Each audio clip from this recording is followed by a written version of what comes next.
L'art numérique est utilisé comme dénominateur commun à un ensemble de pratiques artistiques liées aux sciences et aux technologies. Il recouvre de manière protéiforme les champs de la création, qu'ils soient visuels, sonores, électroniques, virtuels, immersifs, interactifs ou encore en réseau. Sa diffusion s'étend du spectacle vivant au musée et de l'espace public à l'Internet. On peut ainsi le qualifier d'art perceptuel, puisque celui-ci sollicite nos 5 sens. Il apparaît dans sa forme initiale durant la deuxième moitié du XXe siècle, avec l'utilisation chez les artistes de l'informatique, des télécommunications, de l'ordinateur et de l'Internet. À cette époque, on assiste en même temps à un décloisonnement progressif entre les champs disciplinaires. On emploie alors le terme d'art technologique et plus récemment d'art médiatique. Mais de quoi parle-t-on aujourd'hui quand nous nous référons à la création numérique ? Je pense que ces chercheurs hybridant les arts et les sciences ont une disposition à concevoir et à programmer des œuvres sans limite sous la puissance exponentielle de calcul des algorithmes. Vous allez les découvrir dans ces 3 volets.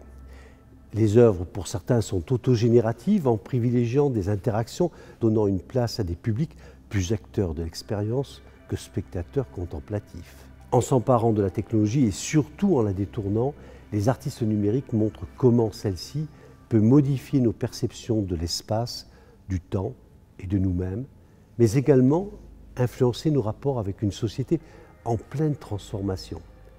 Ainsi, en quelques décennies, nous sommes passés d'un monde analogique à un monde binaire, fait de 0 et de 1, autrement dit numérique.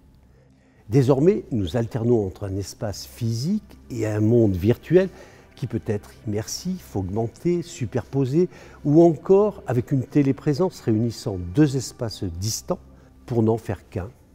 Les artistes numériques expérimentent également les machines et en détournent leurs applications. Nous voyons apparaître en scène des dramaturgies associées à des robots, des chorégraphies combinées à des drones, des interprètes virtuels dotés d'intelligence artificielle. Des productions donnent naissance à des esthétiques s'inspirant de la biologie, de la génétique et même de la plasticité du vivant comme sujet. D'autres s'intéressent aux mutations des comportements humains influencés par les usages des technologies, présageant notre futur urbain.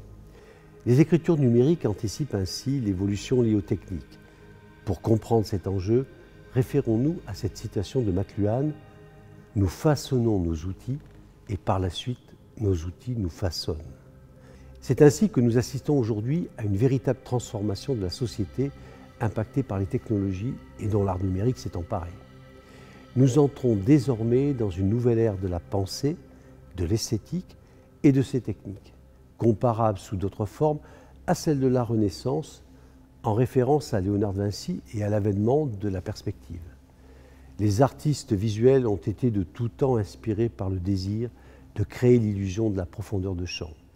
Les techniques de l'image se sont succédées à travers les siècles et en changeant de support, de format, de matière, de plasticité et de narration, je veux dire de la peinture à la photographie, du cinéma argentique au numérique et de la stéréoscopie à l'holographie.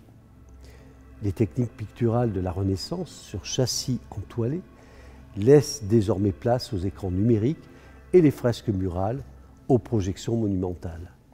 L'outil du peintre était autrefois celui du pinceau. Il est aujourd'hui l'extension de la machine qui en prolonge la main. La palette était faite de pigments de couleur. Elle est aujourd'hui un nuancier de pixels colorés aussi étendu que ce que la puissance de calcul de l'algorithme le permet. Les pixels succèdent ainsi aux pigments et les écrans aux tableaux, parfois dans un même sens classique de composition. Maintenant, c'est à vous de jouer.